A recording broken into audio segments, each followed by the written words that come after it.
What is up, YouTube? Today I'm going to teach you guys how to study. That's right, study.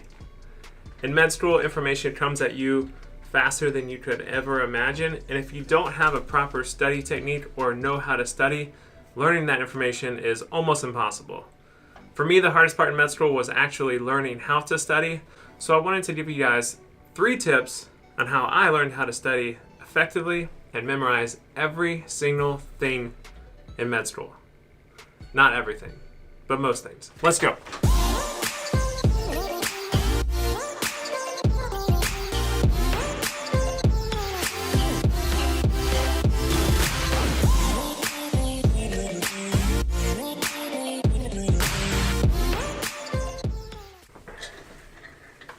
Alright, so first and foremost, I apologize for how tired I look.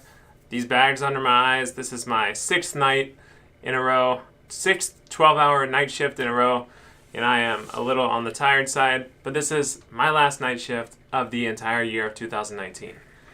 Anyways, tip number 1, find a study spot, create a schedule, and get in a routine. I cannot express to you how much a routine helps you study. For me, my routine was waking up at 5 a.m., going to the library, and studying in my same cubicle or my same table every single day.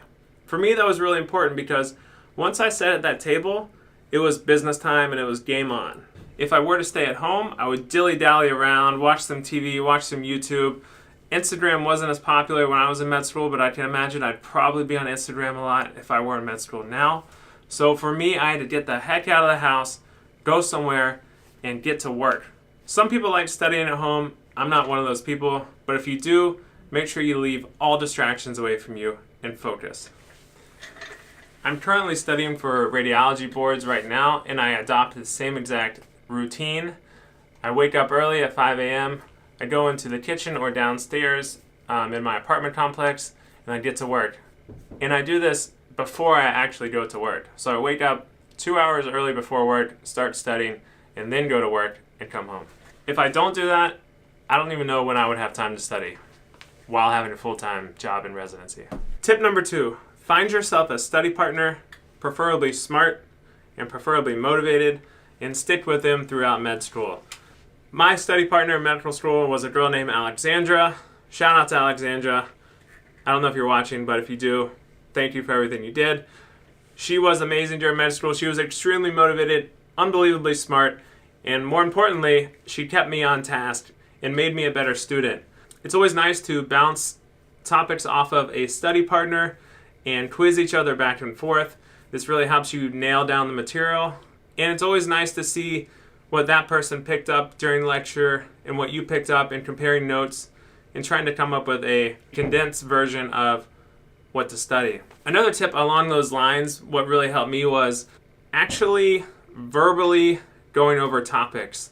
So we would verbally quiz each other, which forces you to think about a topic rather than just being able to pick it out on a multiple choice test. If you were able to recall it and verbalize it, you're much more likely to actually understand it and memorize it versus just being able to pick it out of a multiple choice menu. So study partners are worth their weight in gold if you find the right one. My third tip on how I memorize everything relates to note-taking.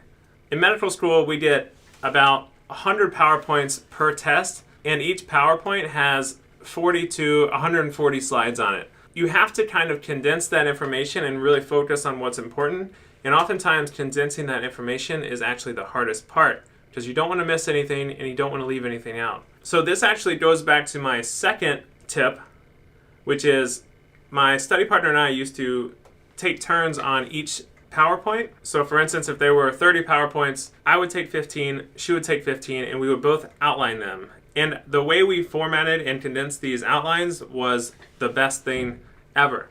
So this is what we did. So our goal was to fit a PowerPoint onto an entire PowerPoint onto one sheet of paper, landscape mode. So what we would do is go into Excel, split up by columns, 3 to 4 columns of the entire PowerPoint and outline it, and then we would condense it down and fit it to one page. So the font could be really small sometimes, but it was always on a page. So what we ended up having would be like 30 pages of just pure notes like this, all on one page.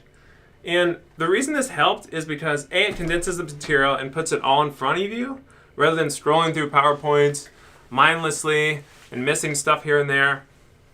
When I looked at this sheet of paper, it was almost like a spatial recognition for me.